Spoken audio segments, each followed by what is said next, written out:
Syrian media are criticizing the Arab League for agreeing to U.S. attacks inside Syria under what the dailies are calling a new false pretext. Some Syrian dailies have accused the Arab governments of giving Washington prior agreement for military action against the ISIL militants. They say that Washington used a false pretext to attack Iraq in 2003 and is now returning to the region using a similar ploy. The criticism comes ahead of talks in Saudi Arabia between the U.S. and its regional allies to tackle the threat of the ISIL terrorists both in Iraq and in Syria.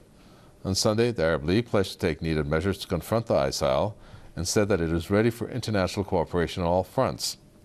The U.S. and its regional allies have been fanning the flames of insurgency in Syria, where the ISIL grew in number and in power. Mortar attacks have killed at least 5 people in and near the Syrian capital, Damascus. Nearly 24 more were wounded in the attacks targeting Damascus and the suburbs of Jarmana. Indiscriminate mortar and bomb attacks have often targeted Syrian cities since the ongoing insurgency began more than 3 years ago.